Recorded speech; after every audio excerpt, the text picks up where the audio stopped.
I have to tell you all that it does my heart good to see the bleachers swelled once again with Newcastle High School students.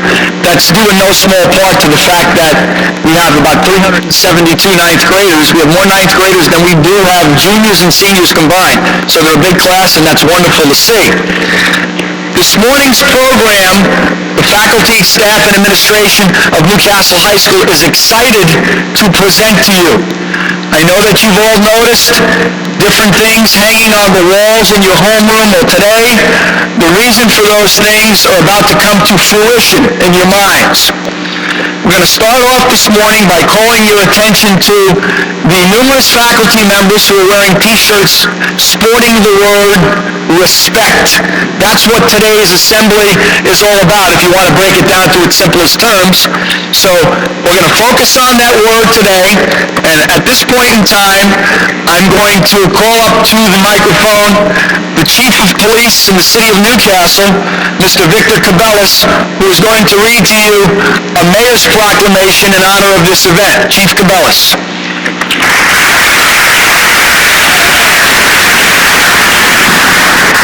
Thank you very much, and good morning to all of you. And thanks for the wonderful introduction, John. Okay. Just 32 years ago, I sat in the same seats as you students did. And it's hard to believe that time has gone so quickly. Now I'm standing here in front of you again. Now that you basically know about how old I am, as Chief of Police, it gives me great pleasure to be here today. As law enforcement officers and you as citizens, we are in a constant battle against crimes of violence. Too often, the harsh reality of these crimes are found within our own community. However, the most effective preventative measures are organizations such as this. The importance of the family unit in providing our children with the proper role models and examples of character cannot be overstated. So without further delay, on behalf of Mayor Tim Fulkerson, who could not be here today, I am presenting you with the Mayor's Proclamation, and that proclamation reads, Mayor's Proclamation, the City of Newcastle. Families Against Violence. Celebrate Family Week, September 17th, 2000. I am proud and pleased to proclaim the week of September 17, 2000 as Families Against Violence Week in the city of Newcastle. The purpose is to advocate nonviolence and promote peace within families. Increasing violence touches every community, and almost every family and families are joined together to express a moral voice in rejecting violence and violent solutions to problems. We will break the cycle of violence by creating a circle of families, 1 million strong in the year 2000, who can be strong and bold because we stand together and say no to violence in our homes, and yes to countering violence and promoting alternatives to violence in our communities and the world. We will pledge to respect self and others, communicate better, listen to one another, forgive others, respect nature, and act courageously. Now therefore I, Mayor Tim M. Fulkerson, proclaim the week of September 17, 2000 as Families Against Violence Week in our city, and ask all families to take the Pledge Against Violence. Signed and sealed this 6th day of September 2000, Timothy M. Fulkerson, Mayor of the City of Newcastle.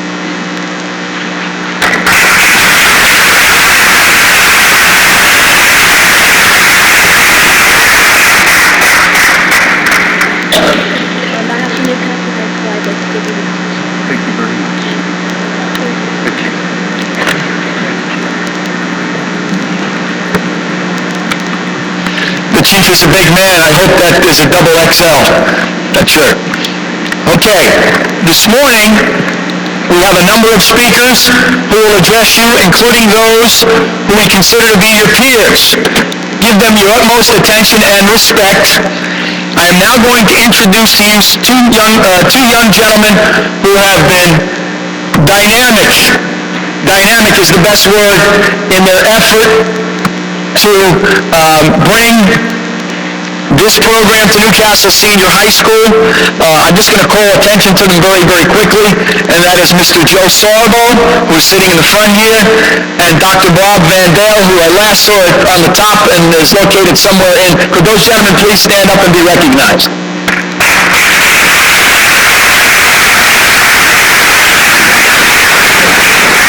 Okay. Mr. Joseph Sorbo will now introduce to you our guest speaker, Mr. Jim McGinnis.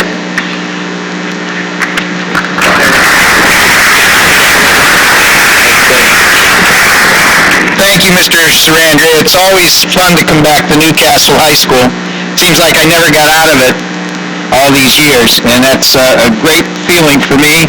And I know it's important for you, too, because this is where you will get the basis of your education for the rest of your life. This morning, we're very privileged to have with us Jim McGinnis, who has spent the last 30 years, if not more, of his life making peace.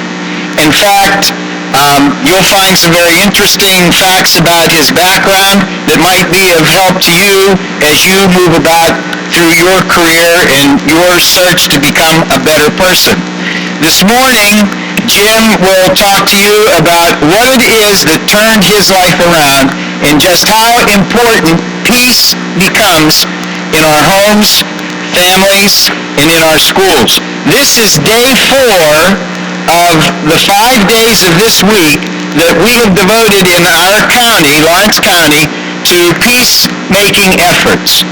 Jim has spoken at various schools. In fact, he'll probably tell you that over 2,000 kids are focusing on the pledge that you see hanging in all of your classrooms and that it was on the handout that was given to you today. And before I turn everything over to Jim, I have to tell you that today was basically organized and driven through seniors and juniors and 9th and 10th graders at your school who worked in workshops this summer. So I'm very proud to know that we have kids that are thinking along those kinds of lines. Without any hesitation, Jim McGinnis.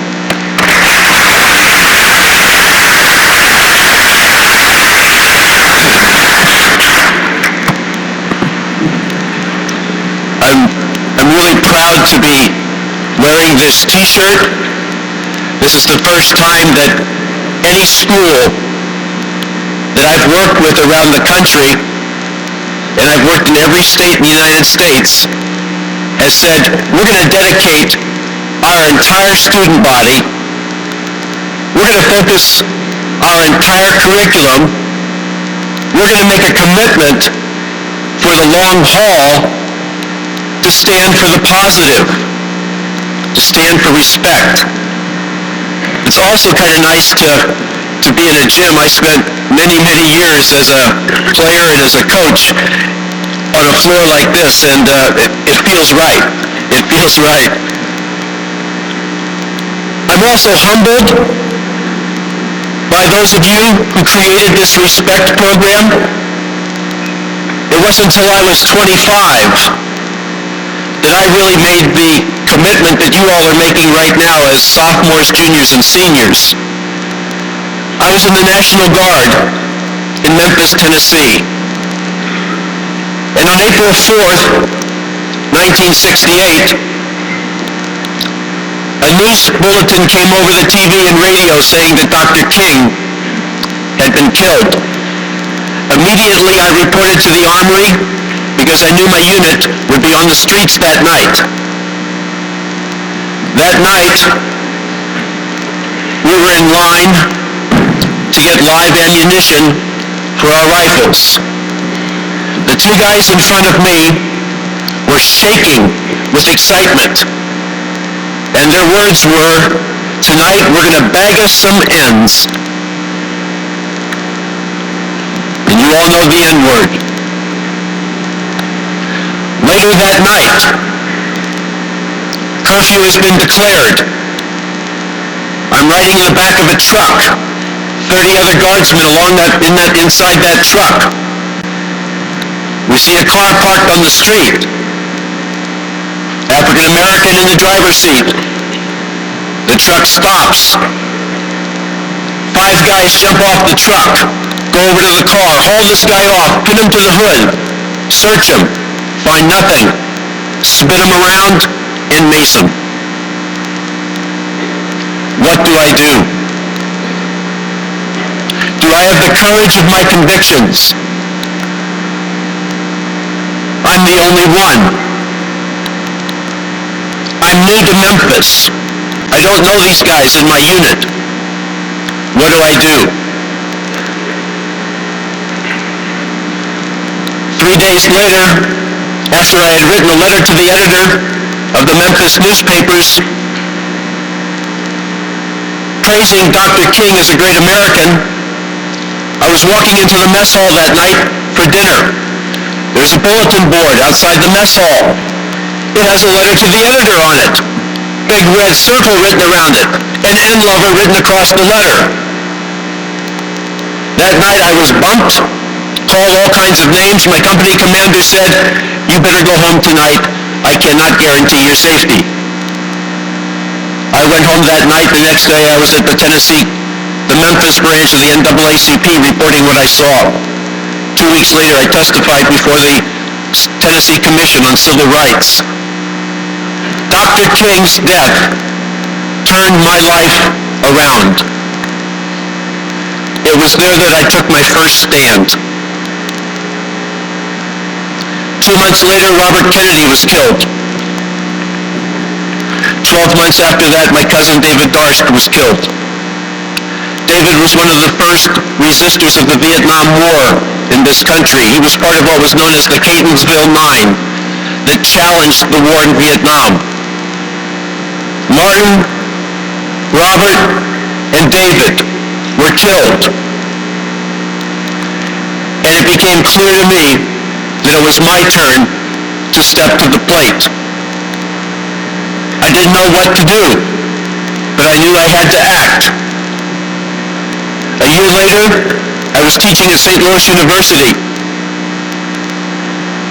It was still the middle of the Vietnam War, and I was becoming more and more uncomfortable about the war. And so I went to a talk. I saw this circular on the telephone pole said there's a talk on peace studies scheduled for June 4th. It was a hot Saturday morning. It was being held at a 400-seat auditorium. I went. I walked into the auditorium. The speaker was at the podium. The man to introduce him was there too. But there was nobody in the audience. And I stood at that door and I said, do I go in and sit or do I go back home? And something inside of me said, you've come this far, you better go all the way in. So I went in and sat down. I was on that side. 5 minutes later, another guy comes to the door. He looks in and sees only one guy there. He says, I'm going to sit on this side. The speaker looks out, sees one guy there, one guy there. He has to make a decision. Is it worth it for me to speak to 2 guys? He was disappointed, I know he was, but he spoke to 2 guys. And in that moment, he planted in me the idea I could start a peace studies program right here at the university where I teach. Within a month, I had 15 faculty members willing to work with me. Within 2 months, we had a curriculum that was already approved by the College of Arts and Sciences, a peace studies curriculum. And within 3 months, by the 1st of September, they gave us a grant, and I was the first director. And on September 4th, 1970, we had 42 students in our first class.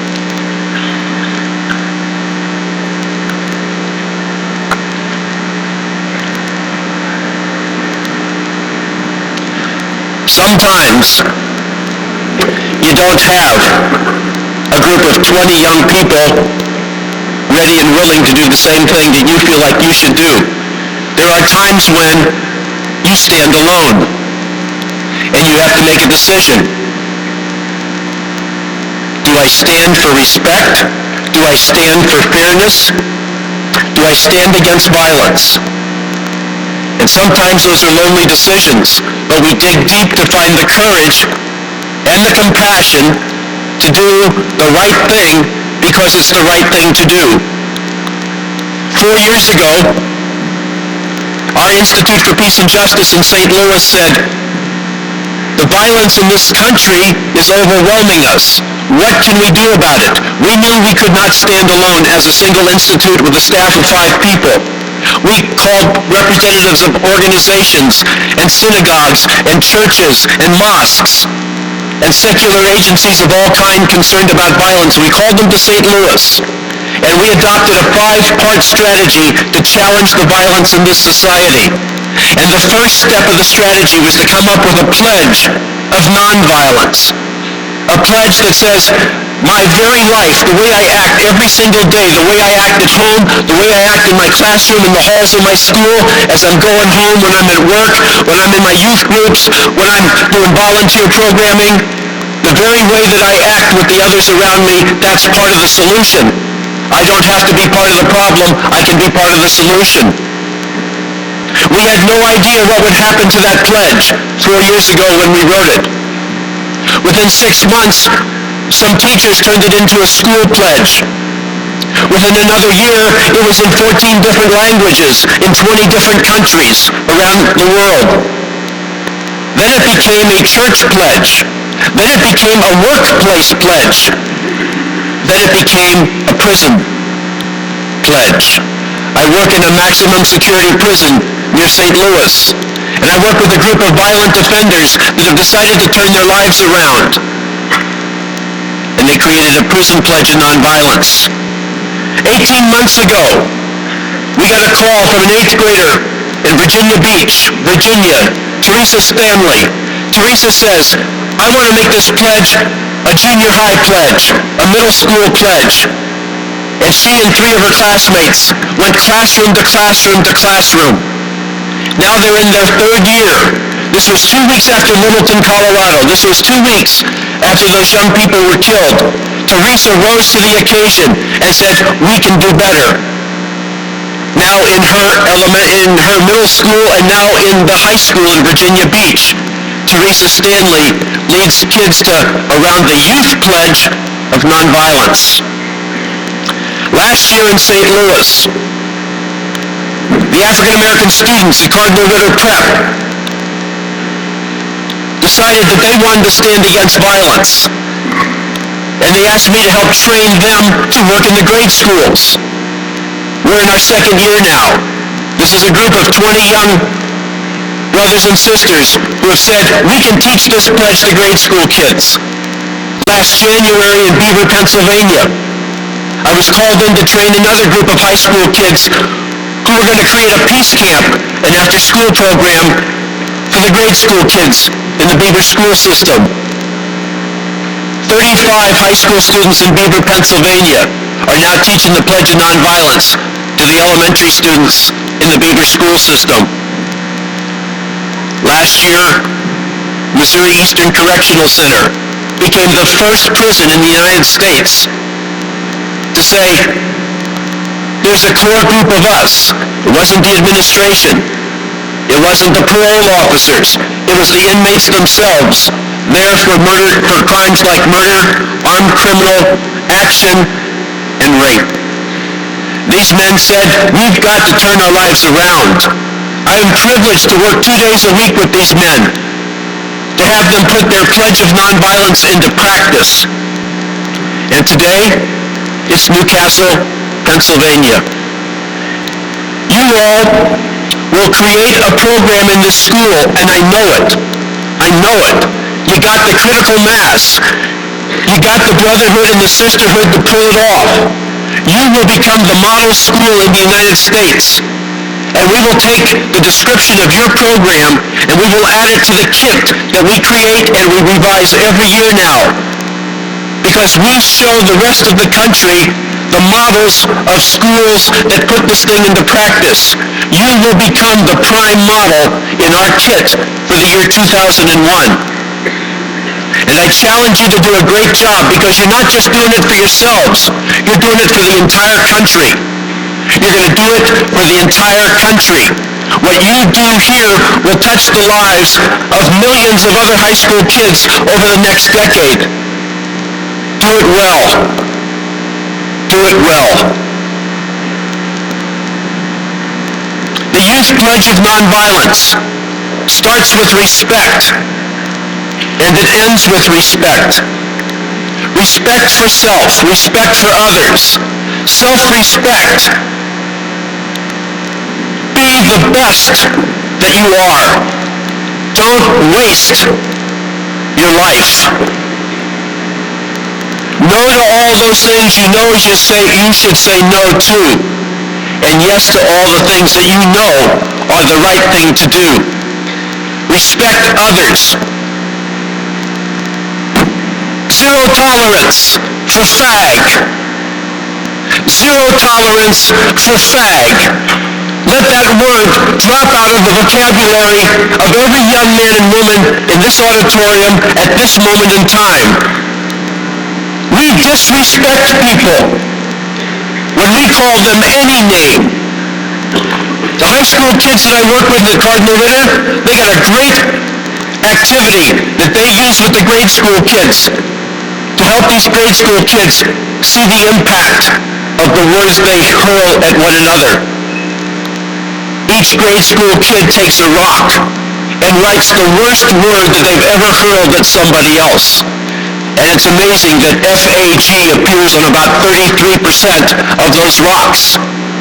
We have a silhouette on a piece of newsprint against the wall. These kids line up 15 feet from the newsprint, a foul shot. But they don't shoot foul shots. They hurl their rocks as hard as they can at that piece of newsprint. And you know what the newsprint says? There's a silhouette of a human being. And on the newsprint it says this: hit me, I'm different. Hit me, I'm different.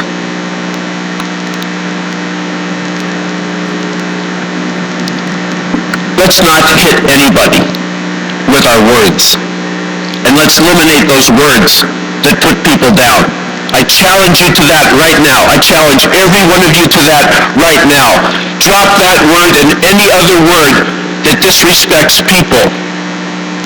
Secondly, I challenge you to turn your face into an instrument of respect and your voice. I said good morning to about 50 people this morning. And about 48 of you said good morning back. I'd like to see it 50 of 50. I'd like to see any time you pass somebody in the hall, I'd like you to respect that person. Affirm that person with your eyes. Don't look down, look them in the eyes. If you don't want to use a word, use your smile. But say good morning. Say have a good one. I work in an office building, 50% white, 50% black. We have an elevator at 5 floors. Nobody gets on that elevator and stays quiet. We ask each other, how's it going? When you leave the elevator, you get a, have a good one today. There's a smile. There's a new spirit at 4144 Lindell in the professional office building. Because the men and women who work there have said, we can show respect just by the way that we greet each other. Respect for self, respect for others. And respect for everybody's gifts. This is a basketball court, and I was a big shot in high school because I could play the game well. But the art students at our high school were just as good at art as I was at basketball. And basketball is no more important than art. Football is no more important than the school paper. Baseball is no more important than the volunteer work that some of you do after school. Everybody counts. Every activity is important, and nobody's better than anybody else. Let's put away the arrogance sometimes that we athletes carry with us. Let's put away that arrogance, and let's respect the gifts of everybody. That's just respecting self and others. We respect people by listening. The third part of the pledge is to listen. And it says to consider other people's feelings and needs as important as my own. Guys, when we date these young women, let's respect them. Their feelings and their needs are just as important as ours. They owe us nothing for taking them out. They owe us nothing for taking them out. We are not in charge. It's a mutual relationship. Any relationship should be a mutual relationship. If you think you're in charge, that's violence. That's disrespect. It's a mutual relationship. And I challenge the guys in this room right now. These women are your equals. What they want to do is as important as what you want to do. And they're a whole person just as you are a whole person. See the whole person. Respect the whole person. Respect goes beyond that. It goes to the environment. The fifth part of the pledge, respect nature.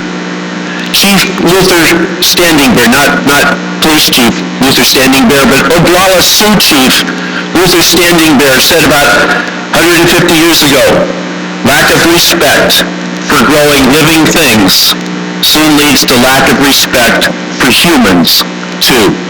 Lack of respect for little critters soon leads to lack of respect for big critters. What we do to small animals, we may do to people who are weaker physically than we are. Take care of the environment. Be sensitive to small life. Care and don't trample on fragile plant life. It's a laboratory for respect, because how we respect the environment reflects how we will respect humans. 4, respect says to respect, to play sports respectfully. 6th part of the pledge. Respect your opponents. There's no place for trash talk.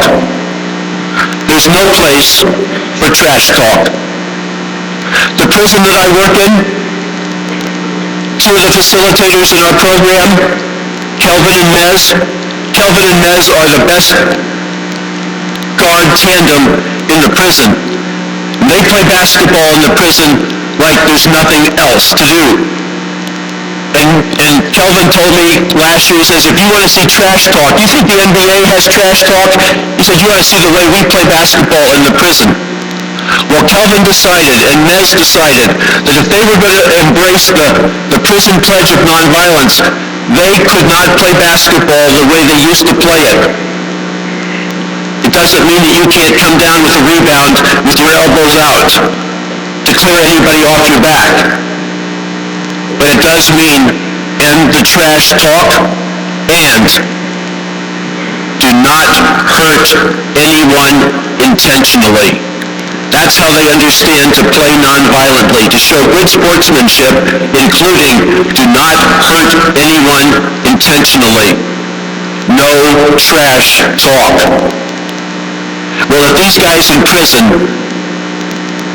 who are bound almost to a macho code, if they can say we can play the game differently, still play hard, still excel, you guys can too. And you women can too. Respect your opponents.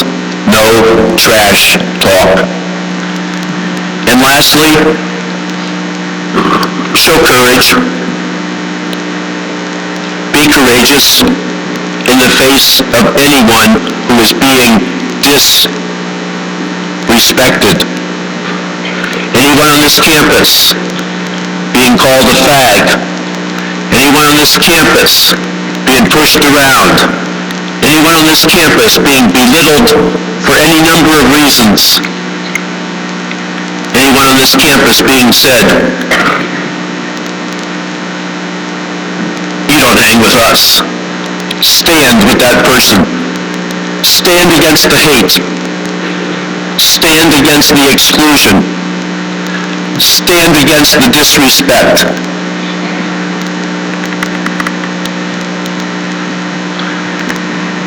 domestic violence is increasing in our society. Young people get it on the website. They can form chat groups with others who live and breathe hate violence. And it's expanding. And it happens because of people's sexual orientation, generally, or their race. Stand against hate violence in all its form and be courageous. When I was in high school, I remember one thing. And I was asking the chief, and I was asking your principal, and Mr. Sarbo, can I tell you this one thing?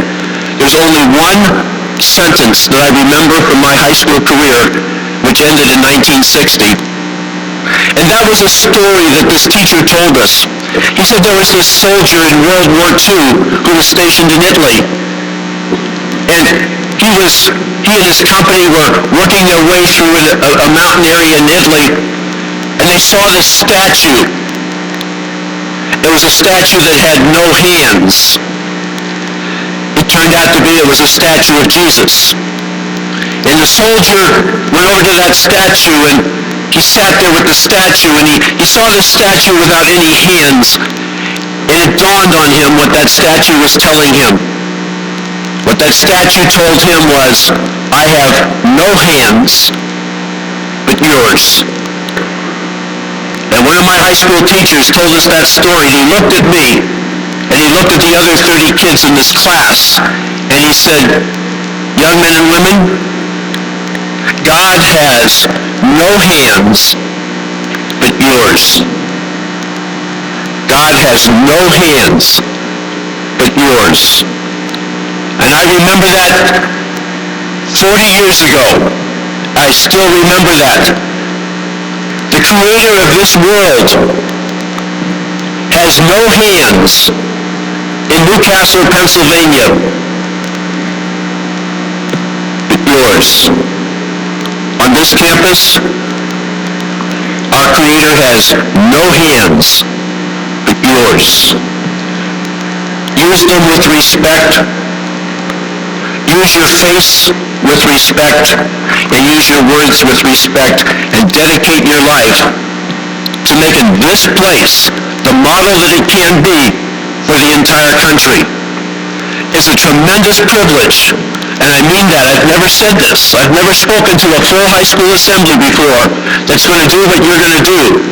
It is a tremendous privilege for me to look out and see each of you, and you're at different places, and I know it, but to see you and to sense that you all are going to make this place the model for the United States.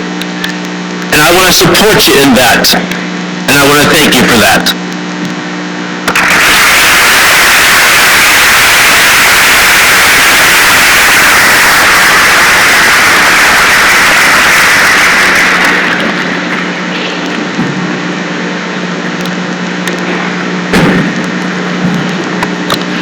On behalf of Newcastle Senior High School's staff, administration, and students, Ms. McGinnis, I want to thank you from the bottom of my heart for an inspiring talk that all of us needed to hear and all of us need to live by.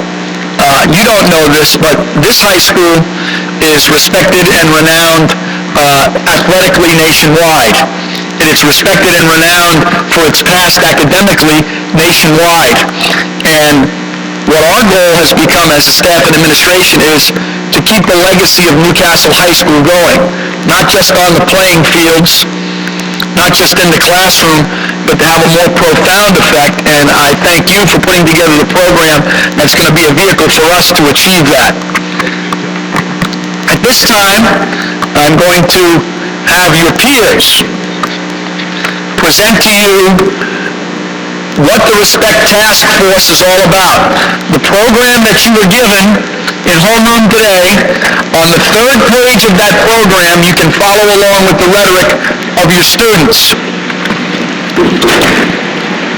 I'm going to call Mr. Sarbo up once again, and he'll introduce the different members of your Respect Task Force. Incidentally, we're going to have these T-shirts on sale. We'll talk more about that at a later date, but we're going to have these on sale, and we'll have different days throughout the year where we'd like to get the entire student body wearing them. Okay. Hey, thanks, John. Okay, I know you're probably wondering, what is it that we're going to do? And that's what we're going to tell you about today. Basically, it's very simple.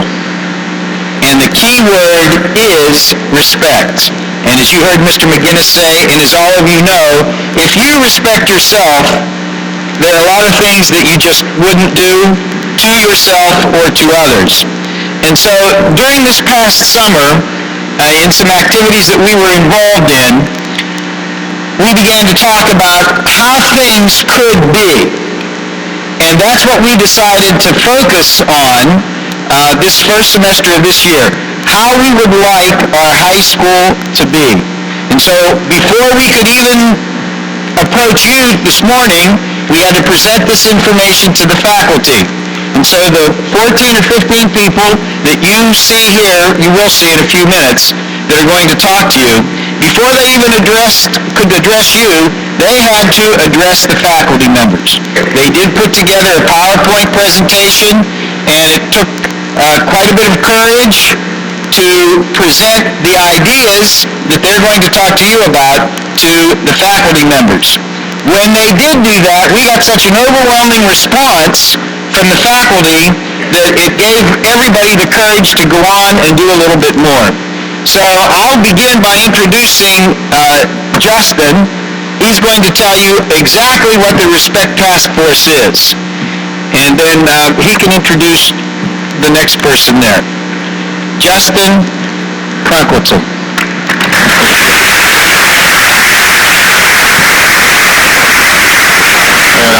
My name is Justin Crunkleton. I'm a senior at this high school.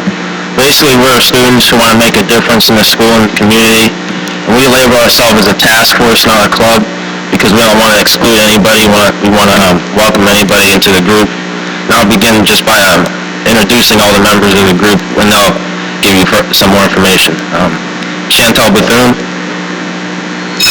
Kaylee Davies,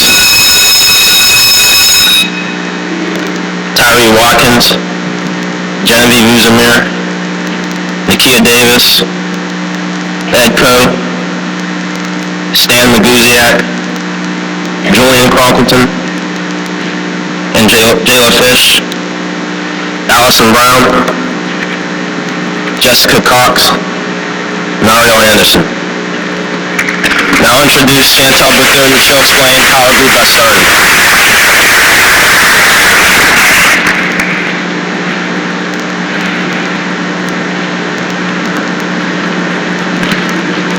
Good morning. I'd like to talk to you about how we originated. During the summer, some of us signed up for a reading mentor workshop, conflict resolution workshop, or puppet workshop. The workshops were sponsored by Lawrence County Cares, DAX, and the Peace Center at Westminster College. After spending some time together, we decided we wanted to do something positive for our school and our community.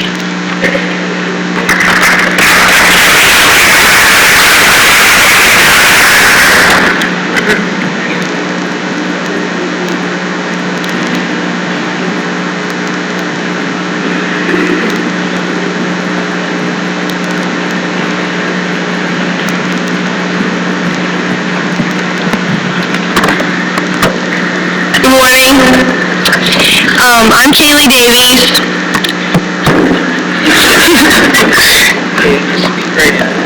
Okay. And I'm here this morning to tell you what we want to do as a Respect Task Force and what we want to get into the school. We want to help you as the students understand the many meanings of respect. Respect doesn't just mean respect for a certain group of people. It means respect for yourself, your peers, your teachers, your parents, everybody you know. To do this, we will provide opportunities for students to grow personally, educationally, and socially. Personally means you have to have respect for yourself before you have respect for anything else. If you don't have respect for yourself, how are you going to respect anybody else? You have to have respect for education. Where will you get in life without an education? What kind of future will you have? You can't. You have to respect everything. And socially, this is easier for everyone to understand. respect the students you're around, respect the teachers, respect everybody. And we want to encourage students to take a more active role in their classroom and in our community by volunteering their time and talents.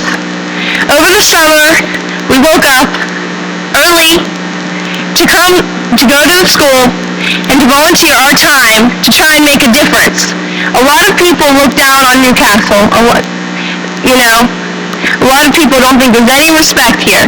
But there is. We just have to give it a little boost. So, now I'm going to turn the microphone over to Tyree.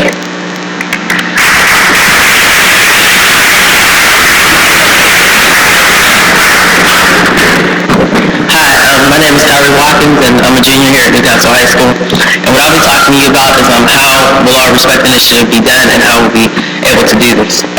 We would like to do this through use of the morning announcements and guest speakers, school assemblies like this one. We just want to make the student body aware of our Respect Initiative. We just want to model respect. We want everybody to respect each other, because if we respect ourselves and everyone else, then there's no room for violence and disrespect. We'll also be using bulletin board messages. Anybody can take part in this respect thing. It's not a club like the other one said before. It's not a club or just a clique where a certain group's here, a certain group is here. Anybody can just take part in the Respect Initiative. This is our school. We need to stand up and take a stand and model respect. We need to show all the other schools, locally, state, and national, that we can stand up and that we know how to act. We know how to act when we go places. We know how to act within our school, so that we can just show them and be a light to them and teach them that respect is the best way and it's the key to success. We also you may have seen in your classrooms, the Youth Pledge of Nonviolence. That is something that we incorporated into this Respect Initiative, just to let you know that that respect is the best thing to do, and just get involved with it. You might not totally understand right now what it is, but you see us us that are doing this in classes, in the hallway. If you don't understand completely what we're trying to do, you can talk to us. We'll explain it to you the best that we can, so that you can get involved in this. And I just thank you for your time, and I ask that you take part in this, and you'll be happy that you did. Thank you.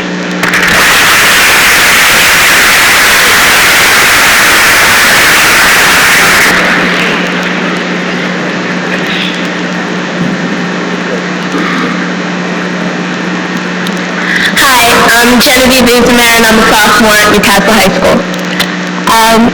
Teachers can really support our Respect Initiative by modeling respect, supporting our efforts to invite students, staff, and administration to work toward making our school the best that it can be. Volunteering to meet with us to discuss some of our ideas and projects, serving on a steering/coordinating committee, and posting the Nonviolence Pledge in the classroom. And we'd really like to thank all the teachers for the support that we've gotten. It shows in all the t-shirts that you're wearing and the pledges in the classroom. And we'd just like to thank you.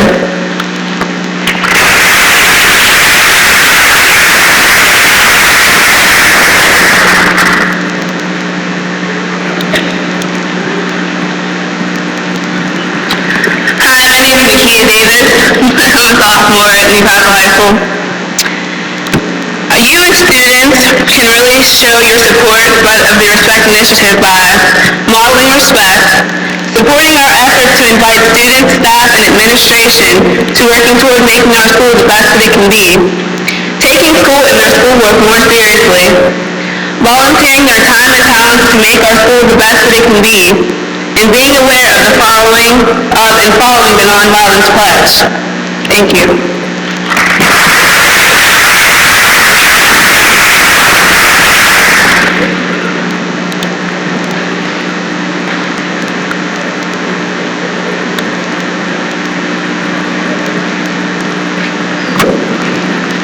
I'm Ed Coe. I'm here to tell you that we have a plan. A lot of people have asked us recently, they said, do you have a plan of what you're doing? We've told them that, yeah, we have a plan. We want to get community support, teacher support from students, anybody we can who help us, who will support our initiative. We asked for teacher support. We went in front and spoke in front of the teachers during their meetings before school started. And as you see, they're wearing the shirts to support us because they know that we're doing a good cause and it will help the student body. We're asking for your support to help us. We're asking you to take the challenge to respect others, to respect yourself, and respect nature. We don't want you just to listen to this today and just walk out of here not thinking about it. We want you to take the challenge and respect everybody else like Mr. McGinnis said. We're going to try to generate some interest. We have the t-shirts, like Mr. Strander said, we'll be selling later in the year. We're going to put announcements on the TV. We have a bulletin board in the front hall, if you'd like to look at that. This week we're focusing special attention on the Family Week of Nonviolence. Mr. McGinnis is here speaking throughout the county and the communities. And he's having a workshop to stop the violence in families, friends, between everybody. The last thing we'd like to do is the announcements and the publicity campaign. This is one of our campaigns. We'd like to do other things throughout the year to try to gain your support and gain your interest. So thank you. Now I'd like to turn it over to Jayla to tell you about the pledge.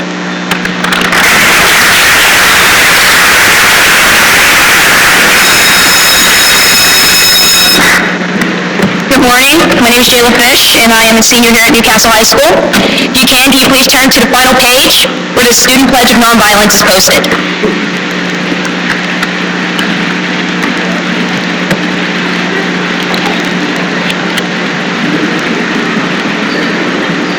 If some of you noticed, most of these pledges are posted in some of the classrooms, and we encourage you, if you also read this here and read them in the classrooms.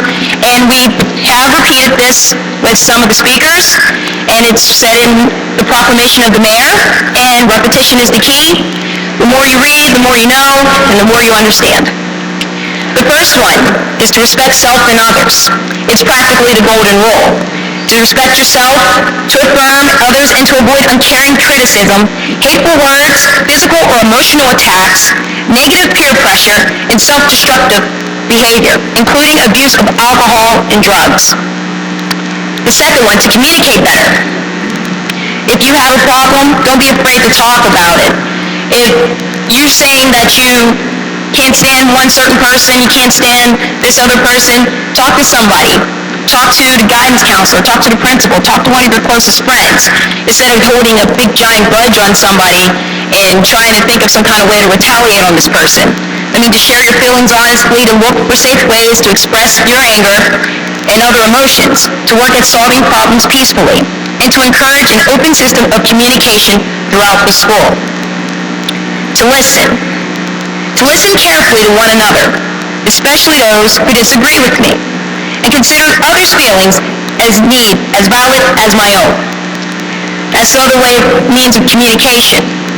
If you are the person that is listening to this person's wants and needs of their problems, you have to be that listening end. You can't go through one ear and out the other and say, okay, give them a pat on the back and move on. You have to encourage that person so they can change their ways and it make them a whole lot happier. To forgive. To apologize and make amends when I have hurt another. To forgive others and to keep from holding grudges. And a lot of people, including myself, can't hold grudges. Holding grudges is not good. That's one less friend you lose if you keep that up. So if you have a problem with a person and you apologize to them or they apologize to you, forgive them, because your friends are one of the priceless things you can ever have, especially in your high school year. To respect nature, to treat the environment and all living things with respect and care, and to promote environmental concern in the school. That means, a lot of us that litter around the school or smoke across the street, and they stress most of the students many times not to do it because that's the neighbor's grounds and not the school's, and people still do it anyway. So that's another example of respecting nature around the school and around our community. To respect nonviolently. to select activities and entertainment that strengthen my commitment to nonviolence and that promotes less violent society, and to avoid social activities that make violence look exciting, funny, or acceptable. That's pretty hard for most people because people like to play laser tag or paintball, like myself, and violence, make it as like a fun entertainment type of thing, and like the video games like Final Fantasy and Parasite Eve and all that other stuff. It's just try to refrain from most things like that. Just don't use it as a jokingly thing. To act courageously, to actively challenge violence in all of its forms whenever I encounter it, whenever at home, at school, at work, or in the community, and to stand with others who are treated unfairly, even if it means standing alone.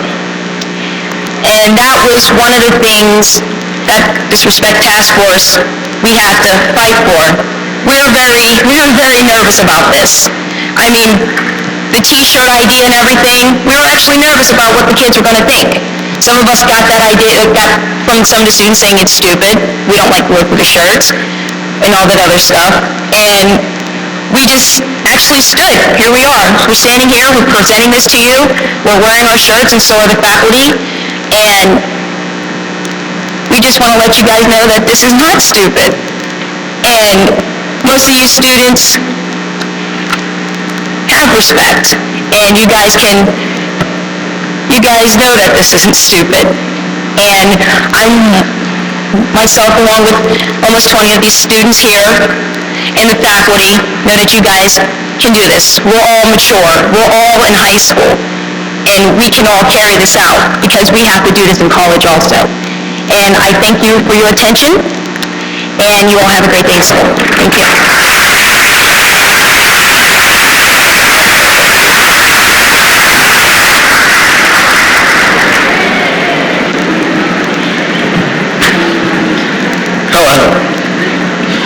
Hopefully the message you've gotten today will help you remember always to respect your peers, your teachers, your school, and most importantly, help you to respect yourself.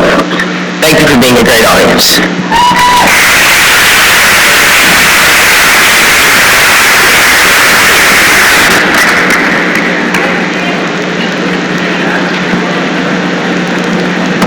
Okay, in closing, I want to let you know that tomorrow I will be on the PA system and televisions in your room, and you will all be furnished with a miniature copy of the pledge that will be distributed in your homerooms tomorrow, and we're going to sign those. Now, this is a voluntary thing. If you feel in your heart like you believe in the things that are listed on this page, and we want you to sign in the space provided, and we're going to make them small enough so you can fit them right in your planners. There's a pocket in your planner to insert it in. And it'll be interesting to see how many of you, as Mr. McGinnis said, can stand up and say, yes, I do believe in this, and I'm going to sign it. Now, I'm aware that the juniors and seniors, by and large, will not be here tomorrow due to college fairs, so on Monday, we will have a special announcement for them to do the same thing. We certainly won't leave you out in that regard. Now, about behavior in general. There's one thing I was going to put an announcement on for today, but since you're all here with me, faculty and students, this is a great time to do it. Last school year